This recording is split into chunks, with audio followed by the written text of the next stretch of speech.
perkenalkan, nama saya Elisa. Di sini saya akan memaparkan materi yang akan saya bawa, yaitu pengertian AMDAL, di mana analisis mengenai dampak lingkungan yang disingkat AMDAL, yaitu merupakan reaksi terhadap lingkungan akibat aktivitas manusia yang semakin meningkat.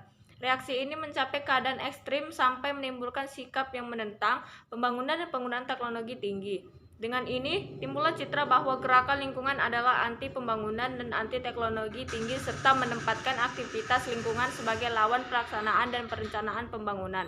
Karena itu, banyak pula yang mencurigai AMDAL sebagai suatu alat untuk menentang dan menghambat pembangunan tersebut. Pembangunan yang tidak mengorbankan lingkungan dan merusak lingkungan hidup adalah pembangunan yang memperhatikan dampak yang dapat diakibatkan oleh beroperasinya pembangunan tersebut. Untuk menjamin bahwa suatu pembangunan dapat beroperasi atau layak dari segi lingkungan, perlu dilakukan analisis atau studi kelayakan pembangunan tentang dampak dan akibat yang akan muncul bila suatu rencana kegiatan usaha akan dilakukan. Mengenai dampak besar dan penting suatu usaha dan kegiatan terhadap lingkungan hidup antara lain, yang pertama jumlah manusia yang terkena dampak, dan yang kedua luas wilayah persebaran dampak, yang ketiga intensitas dan lamanya berdampak itu berlangsung, dan keempat banyaknya komponen lingkungan lainnya yang terkena dampak, 5 sifat kumulatif dampak, dan keenam berbalik atau terbalik tidak terbaliknya sebuah dampak. Fungsi dan peranan AMDAL. Pada waktu yang lampau, kebutuhan manusia akan sumber alam belum begitu besar karena jumlah manusianya sendiri masih relatif sedikit. Tapi aktivitas manusia makin lama makin besar, sehingga menimbulkan perubahan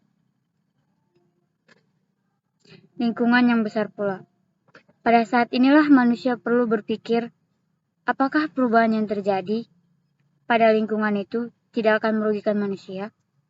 Manusia perlu memikirkan apa yang akan terjadi akibat adanya kegiatan oleh manusia itu sendiri. Seperti yang kita ketahui, AMDAL itu adalah analisis mengenai dampak lingkungan. Ini merupakan alat untuk merencanakan tindakan preventif terhadap kerusakan lingkungan yang mungkin akan ditimbulkan oleh suatu aktivitas pembangunan yang akan direncanakan. Menurut UU nomor 4 tahun 1982, pasal 1 menyatakan, analisis mengenai dampak lingkungan adalah hasil studi mengenai dampak suatu kegiatan yang direncanakan terhadap lingkungan hidup yang diperlukan bagi proses pengambilan keputusan. AMDAL ini harus dilakukan untuk proyek yang diperkirakan akan menimbulkan dampak penting. Dengan adanya AMDAL, pengambilan keputusan akan lebih leluasa atau wawasannya lebih luas di dalam melaksanakan tugasnya. Karena di dalam suatu rencana kegiatan, banyak sekali hal-hal yang akan dikerjakan. Maka, AMDAL harus dapat membatasi diri, hanya mempelajari hal-hal yang penting bagi proses pengambilan keputusan. AMDAL ini sangat penting bagi negara berkembang, contohnya seperti Indonesia. Karena Indonesia saat ini sedang melaksanakan kegiatan pembangunan. Dan untuk pembangunan, maka lingkungan hidup banyak berubah. Dengan adanya AMDAL, maka perubahan tersebut dapat diperkirakan. Dampak kegiatan terhadap lingkungan hidup dapat berupa dampak positif, dampak negatif, bahwa dalam suatu kegiatan pembangunan tidak akan ada dampak negatifnya, seperti itu. Mungkin dampak negatif yang kemungkinan timbul harus sudah diketahui sebelumnya dengan AMDAL. Di samping itu, AMDAL juga harus membahas cara-cara untuk mengurangi dampak negatif tersebut, agar supaya jumlah masyarakat yang dapat ikut merasakan hasil pembangunan meningkat. Maka dampak positif perlu dikembangkan di dalam AMDAL. Nurkin 2022 mengemukakan pendapat bahwa Penerapan AMDAL di negara-negara berkembang ditujukan untuk, yaitu sebagai berikut. Untuk satu, mengidentifikasi kerusakan lingkungan yang mungkin dapat terjadi akibat kegiatan pembangunan. Yang kedua, mengidentifikasi kerugian dan keuntungan terhadap lingkungan alam dan ekonomi yang dapat dialami oleh masyarakat akibat kegiatan pembangunan. Yang ketiga, mengidentifikasi masalah lingkungan yang kritis yang memerlukan kajian lebih dalam dan pemantauannya. Mengkaji dan mencari pemilihan alternatif yang baik dari berbagai pemilihan pembangunan. Kemudian, mewujudkan keterlibatan masyarakat dalam proses pengambilan keputusan berkaitan dengan pengelolaan lingkungan. Ini membantu pihak-pihak terkait yang terlibat dalam pembangunan dan pihak pengelola lingkungan untuk memahami tanggung jawab dan keterkaitannya satu sama lain. Baik, segitu yang bisa saya sampaikan. Saya ucapkan terima kasih. Tujuan dari analisis dampak lingkungan adalah yang pertama, mengidentifikasikan rencana usaha atau kegiatan yang akan dilakukan, terutama yang berpotensi menimbulkan dampak besar dan penting terhadap lingkungan hidup.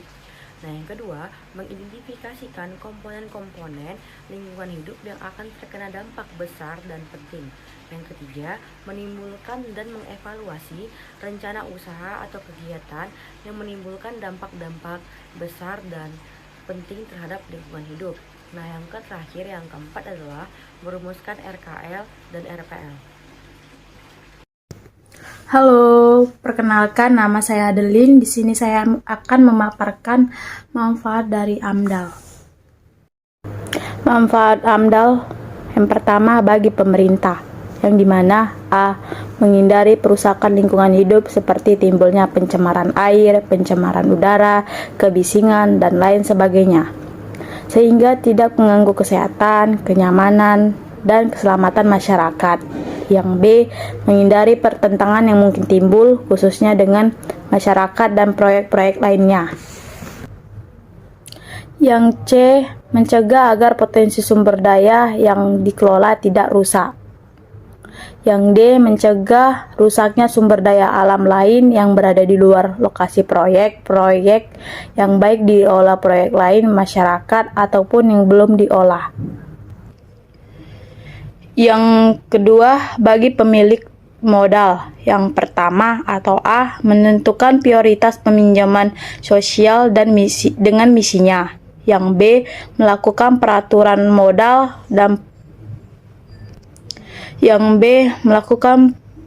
modal dan promosi dari berbagai sumber modal. Yang C, menghindari duplikasi dari proyek lain yang tidak perlu atau tidak penting. Yang D, untuk menjamin bahwa modal yang dipinjamkan dapat dibayar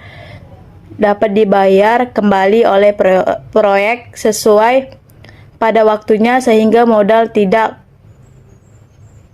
hilang. Yang ketiga, bagi pemilik proyek.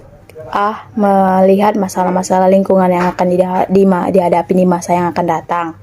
Yang B, melindungi proyek yang melanggar undang-undang atau peraturan yang berlangsung atau yang berlaku. Yang C, mempersiapkan cara-cara pemecahan masalah yang akan dihadapi di masa yang akan datang. Yang D, melindungi proyek dari tuduhan pelanggaran atau suatu dampak negatif yang sebenarnya tidak dilakukan. Keempat, bagi masyarakat. A, mengetahui rencana pembangunan di daerahnya. B, turut serta dalam pembangunan di daerah sejak awal. C, mengetahui kewajibannya dalam hubungan dengan proyek tersebut. Yang D, memahami hal iniwa mengenai proyek secara jelas akan ikut menghindarkan timbulnya kesalahpahaman. Yang kelima, bagi peneliti dan ilmuwan. A, kegunaan di dalam penelitian. B, kegunaan di dalam analisis, kemajuan dan keilmuan pengetahuan. C, kegunaan di dalam meningkatkan keterampilan di dalam penelitian dan meningkatkan pengetahuan. Sekian dari saya. Terima kasih. Baik, di sini saya akan menjelaskan tentang kriteria wajib AMDAL. Kriteria ini hanya diperlukan bagi proyek-proyek yang menimbulkan dampak yang penting terhadap lingkungan yang pada umumnya terdapat pada rencana-rencana kegiatan yang berskala besar, kompleks, serta berlokasi di daerah yang memiliki lingkungan yang sensitif. Nah, jenis-jenis rencana usaha atau kegiatan yang wajib dilengkapi dengan AMDAL dapat dilihat pada Keputusan Menteri Negara Lingkungan Hidup Nomor 17 Tahun 2001 tentang jenis usaha dan kegiatan yang wajib dilengkapi dengan AMDAL. Adapun jenis usaha atau kegiatan wajib AMDAL, yang pertama yaitu pertahanan dan keamanan, yang kedua pertanian, ketiga perikanan, keempat kehutanan, kelima kesehatan, keenam perhubungan, ketujuh teknologi satelit, kedelapan perindustrian, 9 prasarana wilayah, 10 energi dan sumber daya mineral, yang 11 ada pariwisata, dan yang terakhir ada pengelolaan limbah B3 dan rekayasa genetika.